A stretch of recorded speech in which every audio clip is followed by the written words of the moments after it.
Hey guys, this is Miriam at High Life Auto. I am out doing a video test drive on a very cold day on a 2014 Chevy Sonic. If you've never been on my video test drives before, the way it works is I drive the vehicle on video and I tell you what I see, hear, think, smell, and feel to give you the best indication of being in the driver's seat without actually being in the driver's seat. That means I am out here in the cold and you are in on your couch in your underwear and you get to watch all of that while I do all of this for you. Then all you have to do is come in and drive it to make sure you like it, sign the papers, and drive away with it. Super easy, super cool. So we'll walk around it, we'll look at the hood, we'll look at the motor under the hood, then we'll go for a drive. And then you can ask me any questions and whatever you want. So here we go. Chevy Sonic is just like the little baby car. It's got the 1.4 turbo in it. So it's gonna get good gas mileage, but it's just a tiny little car. So perfect for commuting, perfect for like a little college kid, whatever you need it for. So pretty decent body as far as this side goes. Tires are right at the wear bar, so about 25% in the rear, and the front is they look like brand new tires. So it's a front wheel drive car, so whoever had it last probably replaced the front tires and then just not the rear tires, which is kind of common. So I'll check the other side to make sure that's the case, just to verify that. So just probably you want to replace the rear ones, next whenever you replace them. So interior is leather, pretty good condition. I mean, looks like it's been taken care of. No major rips, holes, tears, anything like that. It's got a sunroof, which we will check when we get in. Not that you're going to be using a sunroof this time of year, but it does have one. So there is that. Back here you've got just a little bit of like bumper stuff, like some scuffs and stuff. Like I said, it is the LTZ turbo. Okay, this hatchback. Oh. Sorry, my hands aren't working very well, they're cold. So you got a little bit of storage room back there just for whatever. Not a whole lot. Like I said, it's just a tiny little car, but it does have a little bit of stuff. So it's a pretty good looking car though. I mean, as far as body goes, I noticed a couple little dings, like, I don't know if you can see them. There's like little nickel-sized dings right there from gravel or something, but really no rust to speak of, nothing like that. Right here on the bumper, you've got just a little bit of, scratching or something where they scraped something. This tire is pretty good. I don't think it's as good as the other front one, but I do still stand by my assumption that they replaced both front tires. I think that's probably the case. So pretty good looking little car. I'm gonna get under here if I get my hands to work and open this hood. So there's your little baby motor.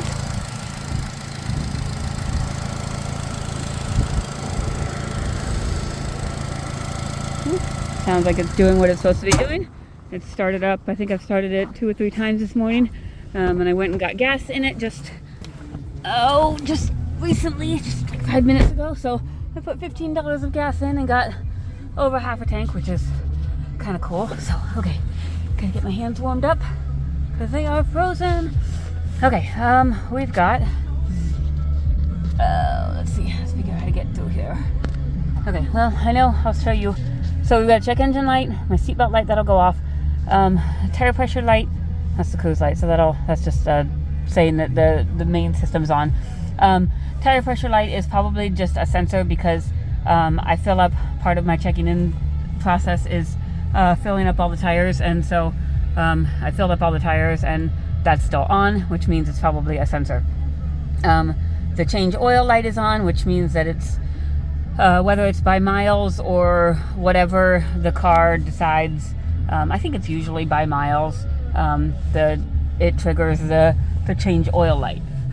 So I don't know when the last oil change was. There's no sticker or anything in the window. I also check oil when I'm checking them in. It didn't, I think it was dark, but it wasn't low, it wasn't burnt or anything like that. So yeah, it's always a good idea to check it, change it, that kind of thing. But it's not like it's like detrimental at this stage. So Let me see if I can figure out how to get, let's see. Okay, there we go. 182,000 miles is what's on the car. 26.4 miles to the gallon is what the last person got, so that's pretty decent. 24.5. I mean, that's pretty decent miles per gallon.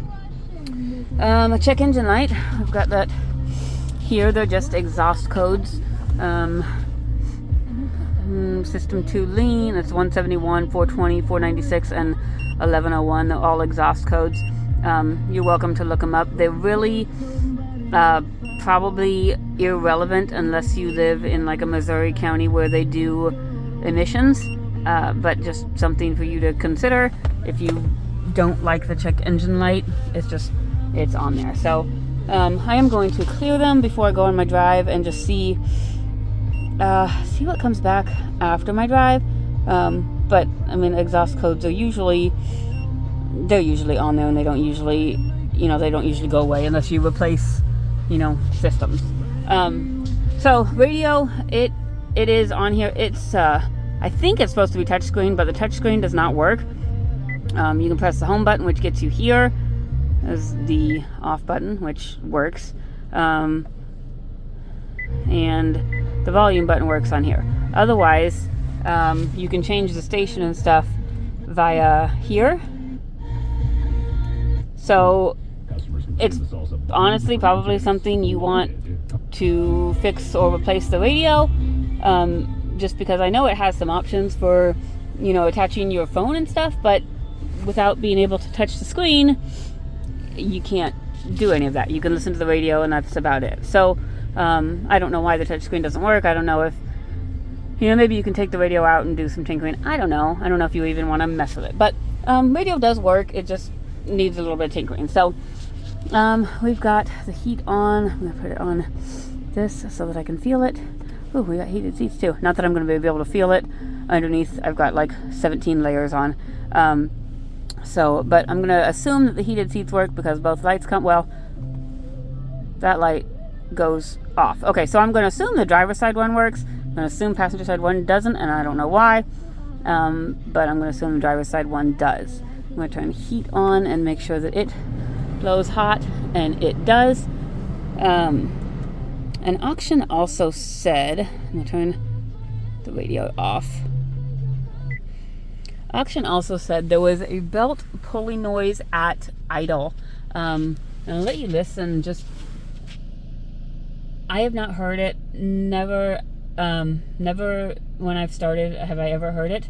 And I checked the belts and stuff when I was under there checking things.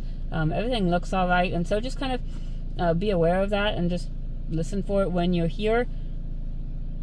But I don't hear anything, so just kind of keep that in the back of your mind. So we've got heat and we've got radio, and we'll check our windows.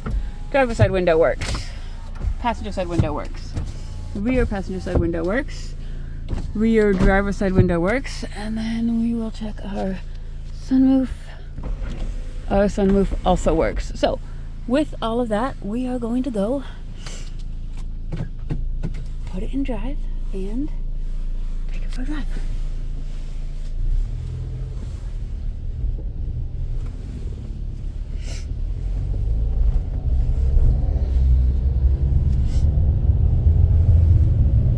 And so you'll hear the exhaust is just a little bit louder. That's where your exhaust codes come in.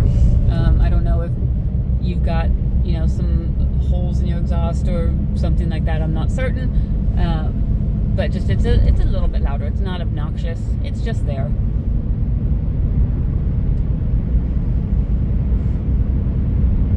But the car's driving really well. It's accelerating fine.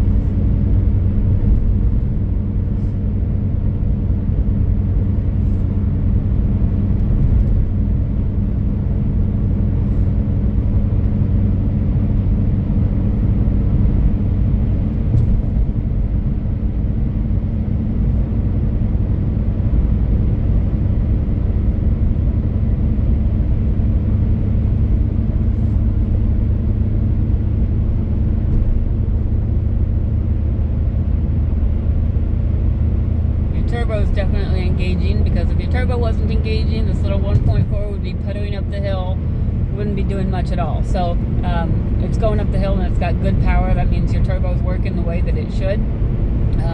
We're at the top of the hill, just cruising right along. We're going to check, see, our main cruise is on, so we're going to set it.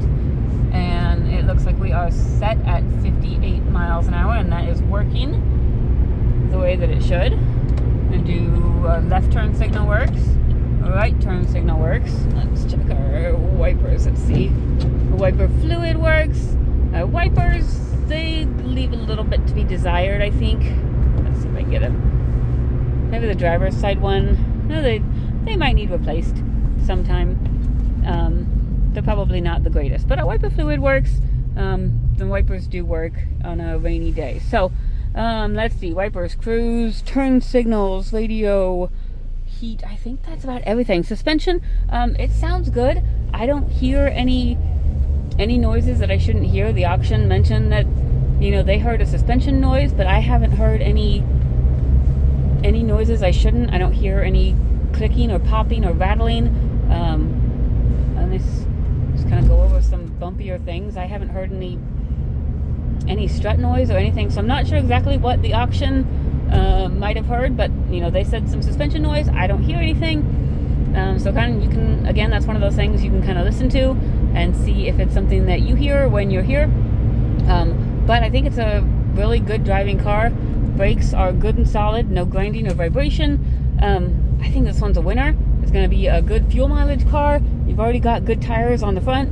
I think as far as repairs go, you've got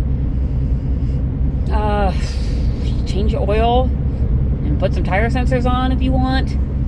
Put some tires in the back if you want. Replace your radio if you want, or fix your radio if you want.